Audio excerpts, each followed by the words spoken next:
Somos trabajadoras y trabajadores de la salud y te invitamos a conocer la realidad de nuestro sector. Defendemos la salud pública ante los ataques de todos los gobiernos, mientras ponemos el cuerpo frente a la pandemia. Desde los hospitales y centros de salud en todo el país, te contamos cómo trabajamos y también cómo nos organizamos.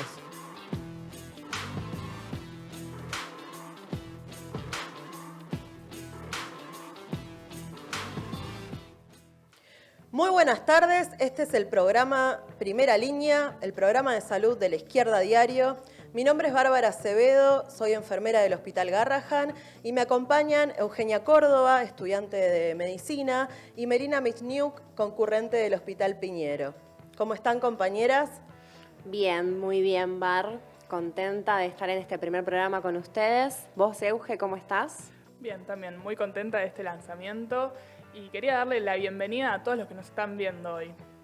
Estamos de estreno además, porque a partir de ahora este programa va a salir los jueves a las 17 horas y vamos a tener un montón de información sobre la situación actual del coronavirus, la situación actual de la pandemia. Vamos a tener un informe sobre precarización laboral, un informe sobre la situación de los barrios más vulnerables y también te invitamos a participar, a que nos hagas llegar tus dudas, tus preguntas, tus debates o la información que puedas tener desde tu hospital.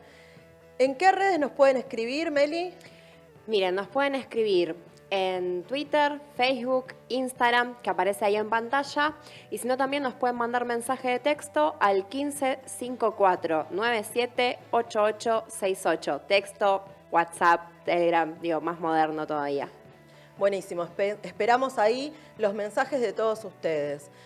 Como saben, arrancamos este programa a casi 100 días del comienzo de la cuarentena. Hoy se reúnen Kicillof, Fernández y Larreta. Muy probablemente volvamos a la fase 1 y haya mayores restricciones de aislamiento, pero no para todos. Las fábricas siguen funcionando porque si hay algo en lo que se pusieron de acuerdo en el comando de esta pandemia es defender la ganancia de los empresarios. Siguen yendo a trabajar los esenciales como Coto, Mondelez, los aeropuertos. Y hoy tenemos que decir que lamentamos la muerte de 5 ferroviarios. Esta fue un manejo de la pandemia sin ningún tipo de criterio, a ciegas. Como reconoció Ginés García, deberían haber hecho los testeos con anterioridad, no escucharon las recomendaciones de la OMS, no escucharon las exigencias que hacíamos desde los hospitales, las trabajadoras y trabajadores de salud, de testeos masivos. Hoy, 1 de cada 3 de los internados en la terapia intensiva tuvieron testeos previos, todos llegaron a la internación en condiciones de salud ya comprometida. Y el gobierno lo único que hace es echarle la culpa a los que salen a pesar de las condiciones de aislamiento. Pero no toma ninguna medida en serio para quienes no pueden quedarse en casa. Se sabía desde el principio que el sistema sanitario no iba a dar abasto. Ahora que hay disparada de casos, Fernández dice que es el momento para contar las camas. Exactamente declaró que no queremos llegar a la situación en la que tengamos que decidir a quién salvar y a quién no. Pero la realidad es que ante esa situación criminal nos ponen a las trabajadoras de salud, no a los funcionarios. Cuando tenemos que decirle a un paciente que por su poder adquisitivo no tenemos posibilidad de atenderlos, siendo que hay un 69% de las camas de la capital federal que corresponden al sistema privado. Y podría ser evitable, podrían estar a nuestra disposición para atender en forma correcta a nuestros pacientes. Fernández, desde el comienzo de la cuarentena, desde el comienzo de la pandemia, decidió a quién salvar. Es que se desembolsó en deuda externa el triple de lo que se invirtió en salud. Queremos denunciar que Kicillof también decidió a quién salvar. Por ejemplo, a los empresarios de la sanidad privada, y vaciando el idioma, y decidió no salvar a la enfermera María Esther Ledesma del Hospital Gandulfo, a la que le negaron 6 veces la licencia por grupo de riesgo, por indicación del gobierno de Kicillof. Larreta es responsable de las muertes de los compañeros Julio del Hospital Durán y José del Hospital Rivadavia. El 100% de las muertes en salud eran muertes evitables porque eran compañeros que pertenecían a los denominados grupos de riesgo frente a la pandemia del coronavirus. En mi caso, estuve a la cabeza y en la primera línea de enfrentar la epidemia del H1N1 en el 2009, como muchas de mis compañeras del Hospital Garrahan. Y hoy el 40% de las enfermeras estamos de licencia por ser pertenecientes a grupos de riesgo. Esa es la velocidad con la que nos rompen, con la que nos quieren romper. Por eso hacemos comisiones de higiene y seguridad en todos los lugares de trabajo para pararles la mano. Nos tratan como el insumo descartable y más barato del sistema de salud. Tenemos que imponer una interhospitalaria potente que dé respuestas a esta situación en forma coordinada desde todos los hospitales y los lugares de trabajo que están afectados, pero también consideramos que junto con esa potencia y esa exigencia que le tenemos que hacer a las centrales sindicales, tenemos que estar acá, en la primera línea, dando un paso al frente con una política independiente de los trabajadores y los pacientes, que somos a los que nos interesa sostener el sistema de salud. Por eso cuidamos todas las condiciones de higiene y seguridad, la circulación, pero estamos acá para mantener viva la voz de los compañeros y las compañeras que ya no están, para mantener viva la voz de nuestros pacientes y la tuya, que volvés de horas interminables de guardia, te sentás un minuto frente a la tele y escuchás el cinismo con el que hablan los funcionarios. Este es un medio distinto, acá podés acercar la denuncia y queremos que sea un medio que sirva para poder demostrar esa voz. No nos condicionan los empresarios de la sanidad, no nos condicionan las obras sociales, no nos condicionan las prepagas ni las grandes farmacéuticas. Perdón que te corte, Vare, pero acá me llega que a Velocopit no le está gustando esto que estás diciendo.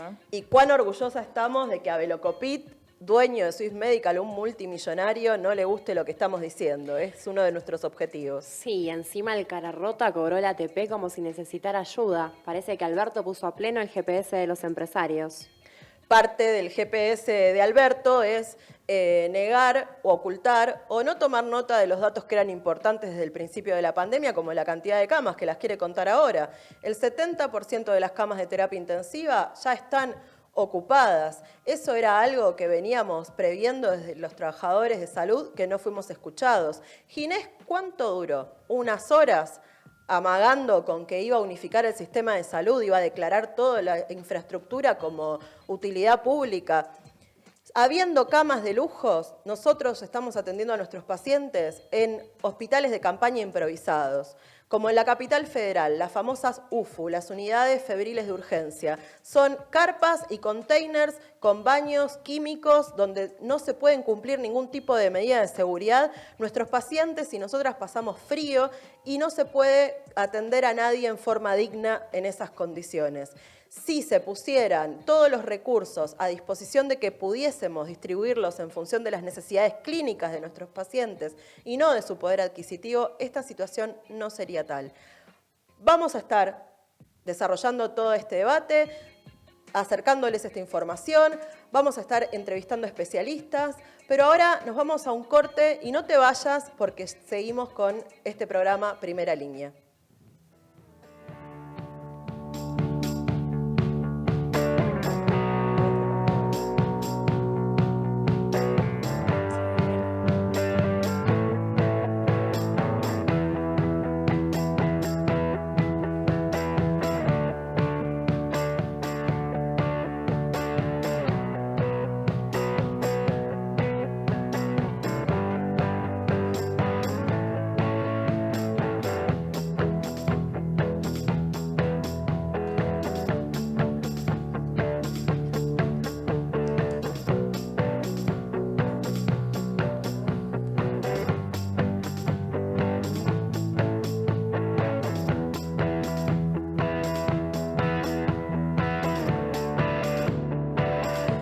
Como todos ustedes, nosotras también nos preguntamos cómo llegamos a esta situación. Así que tenemos un informe sobre la precarización laboral en salud que te invitamos a verlo.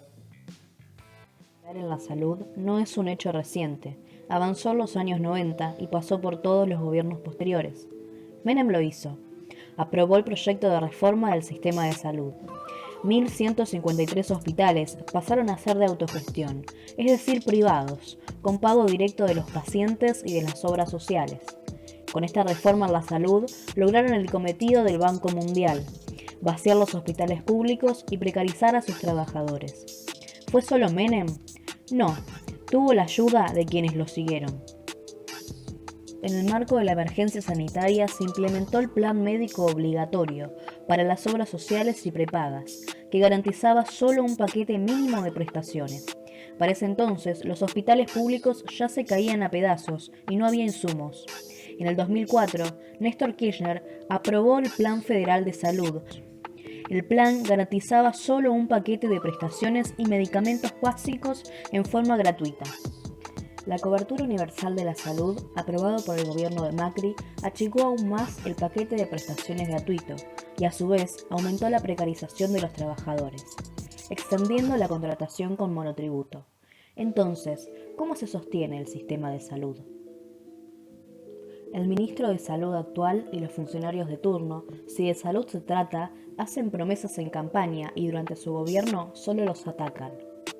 Muy pocos casos de los trabajadores de salud han sido contagiados directamente por los enfermos de coronavirus. La mayoría fueron o que llegaron a los servicios de salud con ya portadores del virus, o que en realidad se lo contagiaron entre los mismos trabajadores. La realidad es distinta.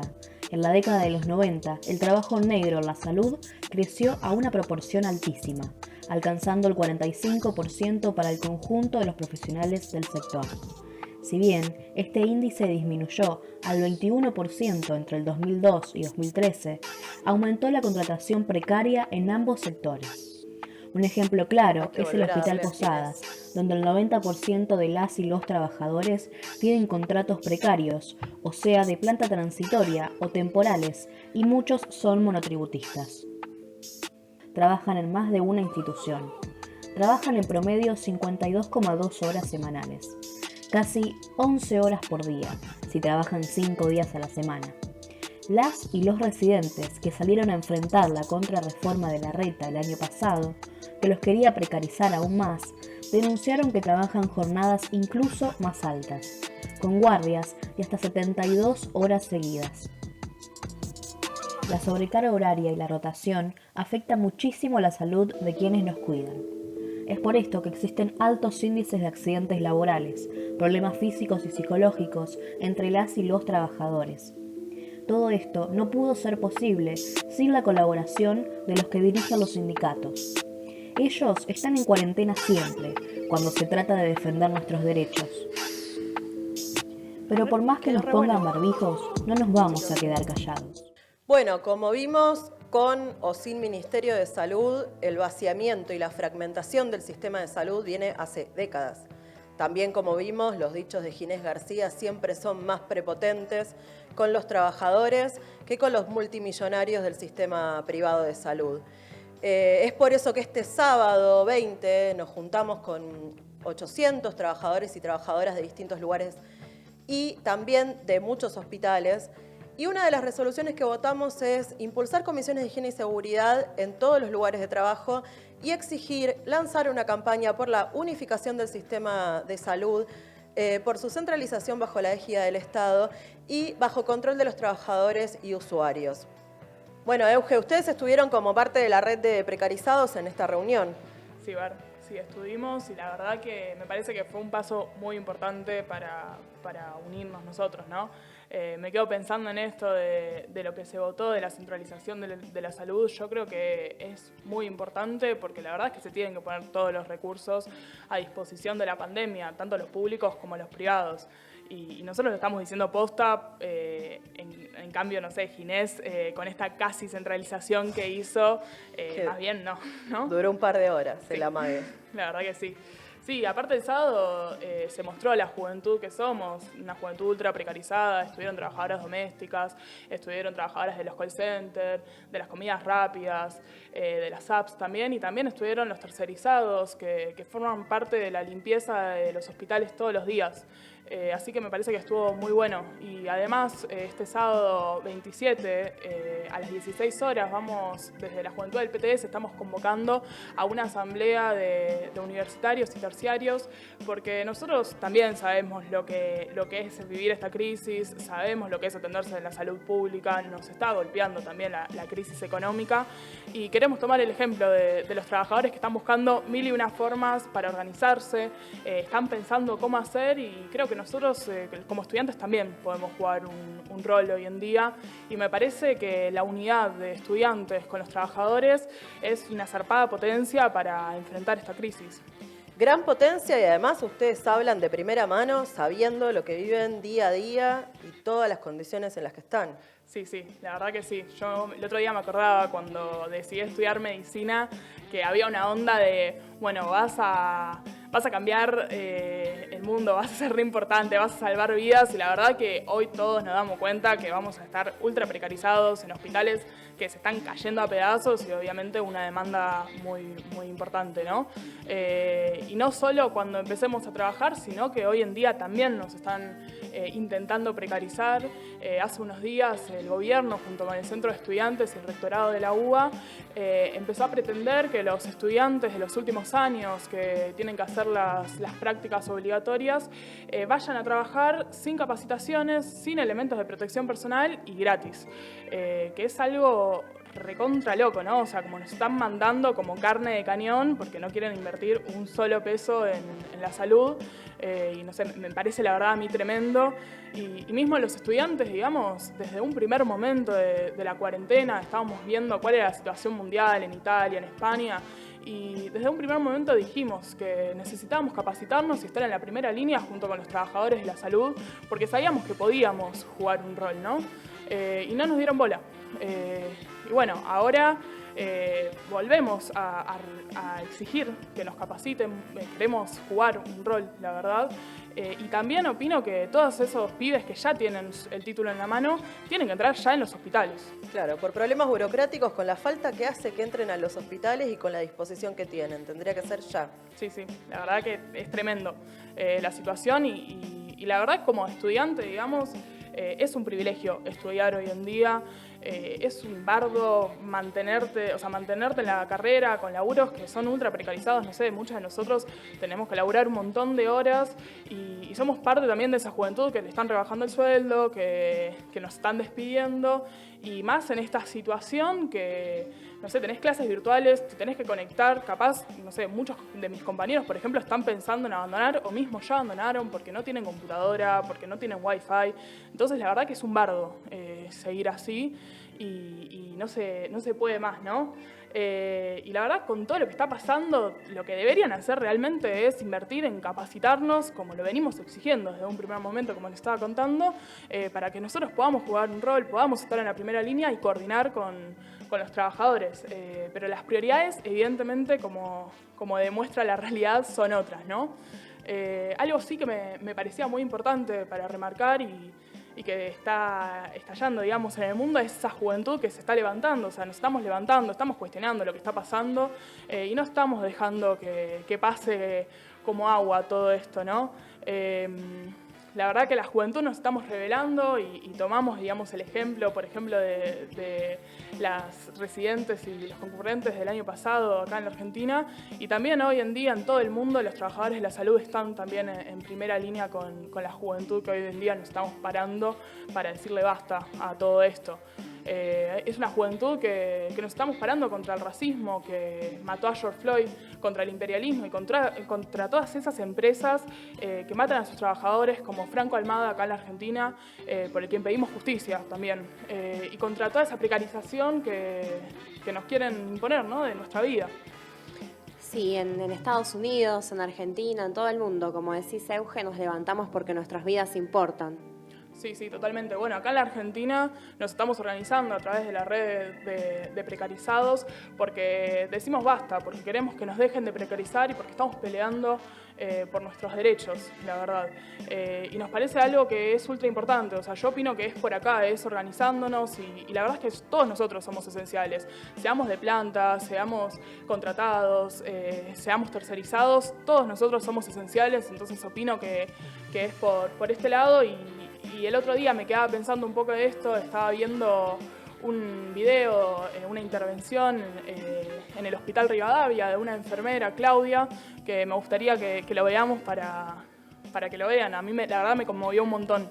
Dale, vamos a verla entonces.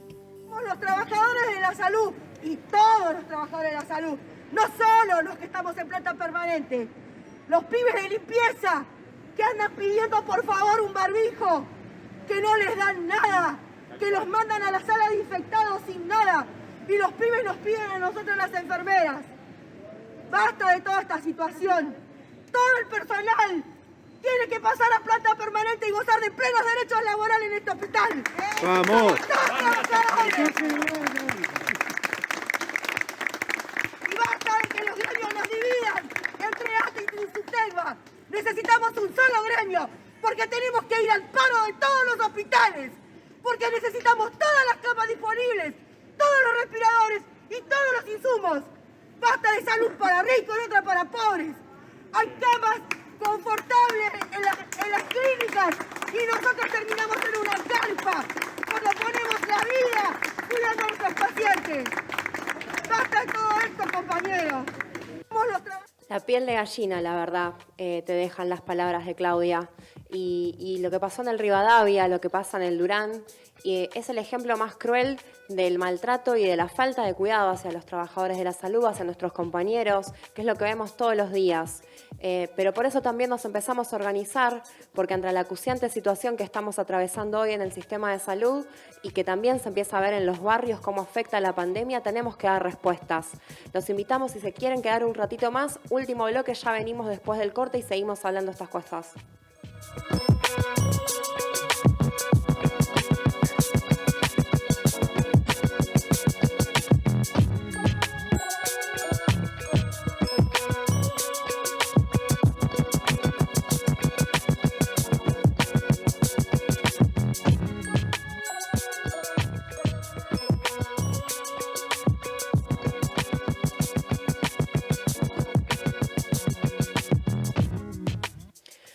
Último bloque del programa de Primera Línea y vamos a estar hablando de la situación en los barrios más vulnerados, cómo pega la pandemia ahí donde viven muchos de nuestros pacientes. Nosotros como trabajadores del sistema de salud público lidiamos hoy con muchas familias que están en la pobreza, que por la situación de aislamiento social obligatorio perdieron el poco ingreso que les quedaba y donde los subsidios que está brindando el Estado realmente resultan insuficientes y con muchísimas trabas incluso para poder acceder.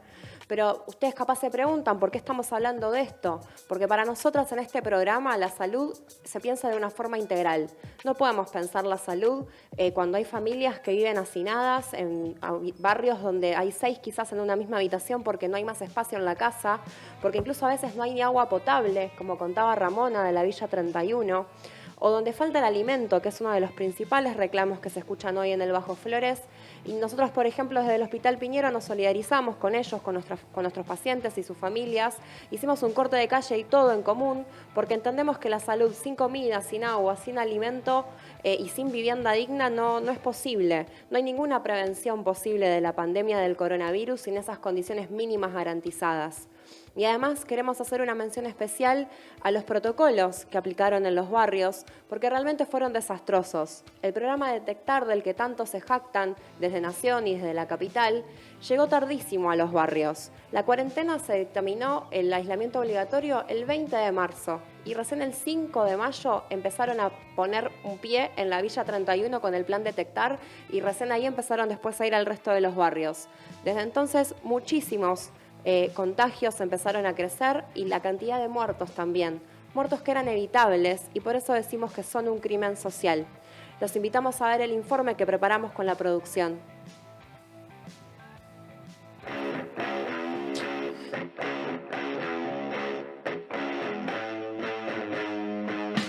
las últimas semanas aumentó significativamente la cantidad de casos confirmados de COVID-19 en los barrios más vulnerables de la ciudad de Buenos Aires, a raíz de la falta de condiciones necesarias para poder hacer frente a la pandemia.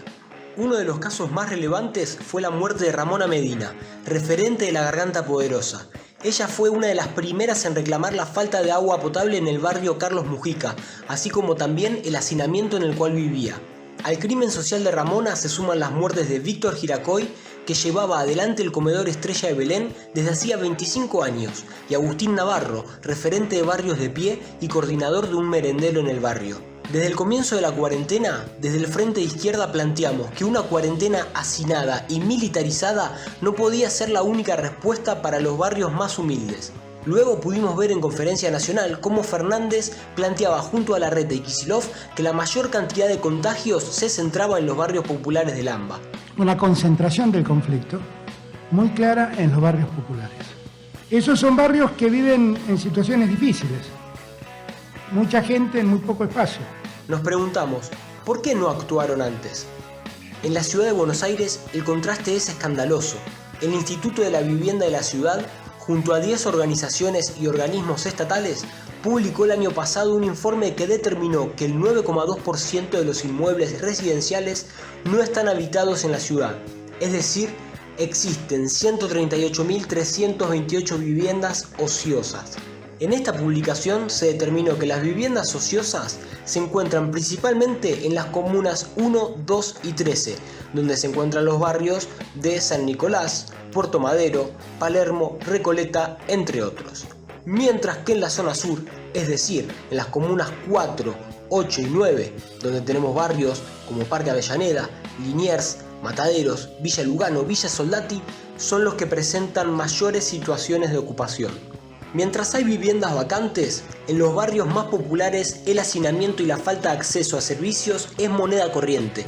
Dentro de la Comuna 1 se encuentra el barrio Carlos Mujica. Allí habitan aproximadamente 60.000 personas.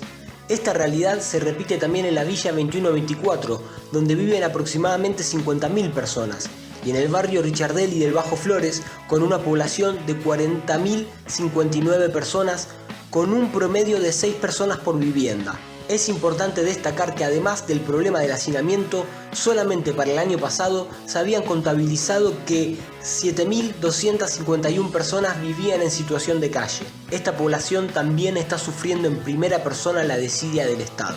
Falleció Leonardo, de 42 años, quien había sido desalojado junto a su pareja de un hotel, pese a que por decreto están prohibidos los desalojos hasta septiembre. Los dos tenían certificado de discapacidad y Leonardo tenía los síntomas similares al COVID. El problema habitacional no solo ocurre en la ciudad de Buenos Aires. Vimos cómo el COVID-19 ingresó también en Villa Azul y en Villa Itatí, donde la respuesta del gobierno provincial fue militarizar los barrios sin brindar una respuesta efectiva a los miles de vecinos. A nivel nacional, la problemática también existe. Según la última publicación de la encuesta permanente de hogares realizada por el INDEC, se dio a conocer que 1.409.000 personas en nuestro país viven en un hacinamiento crítico, es decir, que viven más de 3 personas por cuarto. A la vez, es alarmante la falta de acceso a servicios esenciales. Según la misma encuesta, 3.300.000 personas no tienen acceso al agua corriente, 9.874.000 no acceden al gas en red y 9.426.000 no cuentan con cloacas, siendo todo un desafío poder hacer frente a una pandemia.